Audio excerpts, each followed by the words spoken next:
And right now we've got County Supervisor Nathan Fletcher joining us on the phone. And Supervisor Fletcher, we've been talking about the optics of this today, and perhaps today more optics than substance. What's your take?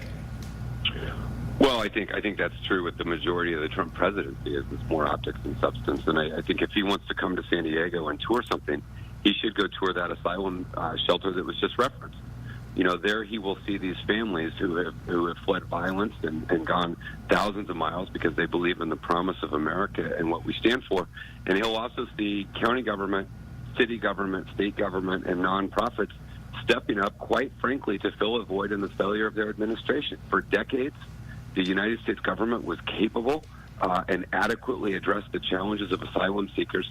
But through his administration's desire to undo a policy decades that had worked to create a manufactured crisis, we're all having to step up and fill the void. So instead of, doing whatever he's going to do at the wall, I wish he would see the actual impact of his policy changes firsthand. Supervisor Fletcher, this week you talked about it quite a lot with the county suing the government over the end of the safe release program.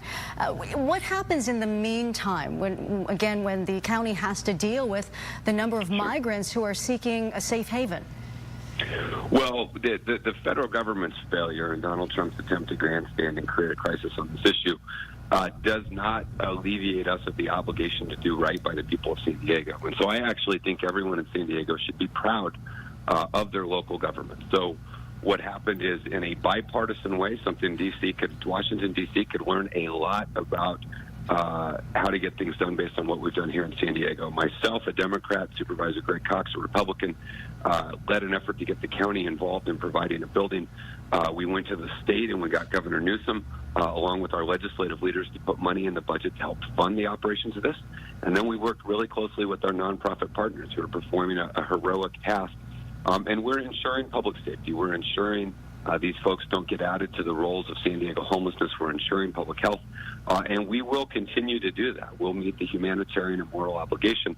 But the federal government really should do its job. And it had done what we're doing now for decades on end until Trump unilaterally canceled it. And if they don't want to do it, then they should provide the funding for it, because it shouldn't be on the people of California. Supervisor Fletcher, one of the arguments from the other side has been the more that we open our doors and make the United States look like an inviting place, the more people are going to want to pass through those doors, and your problem only continues to get worse and worse. What is your opinion on that? Well, the people that say that need to go out and get a hammer and tear down the Statue of Liberty. You know, the Statue of Liberty clearly says, send us your tired, your poor, your huddled masses yearning to breathe free. And my guess is most every one of those folks had a family member not too distant past who came to America, because since our founding, we have been a place that has been open and has been welcoming and has been receptive. And I'm just grateful that when their families came here, they didn't face the same type of attitudes and approaches that said, no, you can't come here, go back.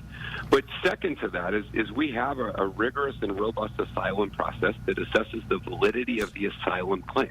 This is not just anyone who wants to come and wants to get a job or wants to do things.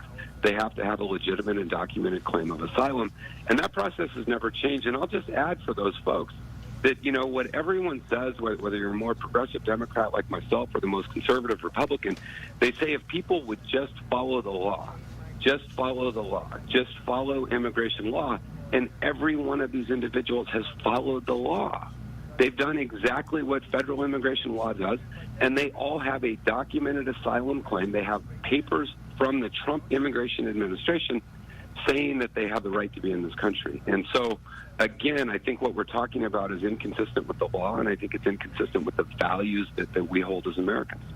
And just very quickly, Supervisor Fletcher, so let's say in an ideal world, a policy with people who follow the law and enter the United States lawfully and find shelter here and an opportunity for themselves and their families, that all happens. If that happened, would you still have a problem with some sort of wall or physical barrier built along the border?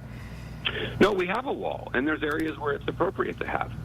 And I think I was just down there on Monday. I was standing next to the wall, and we've had a wall for decades. And so there's areas where it's appropriate and it serves a purpose, and then there's areas where it doesn't make any sense. And so You know, what Trump is proposing is not an actual solution to a problem. It's a politicking thing so he can get more on his tweets. This isn't a desire to do things that make us safer. If he wanted to do things that make us safer, he would have took the actual instruction and guidance from Border Patrol from 2 years ago, which said it's a waste of money to put walls in other areas where it's remote. It doesn't make sense.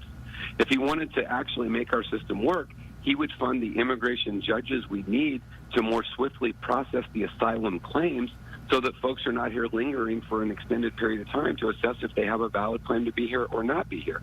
So much of what's happening today is a desire to create a crisis to inflame his political base so that he can further divide Americans. This is not about what keeps America safe. It's not about what makes America great. And I think that that's the frustration that folks across the board are feeling. And, you know, I'm on a board of supervisors that has 4 Republicans and myself, the lone Democrat, that just voted to sue Trump. And so I don't even think this is an inherently partisan issue. This is just an issue to just say, stop playing games with things that are so vitally important to our region and do your job.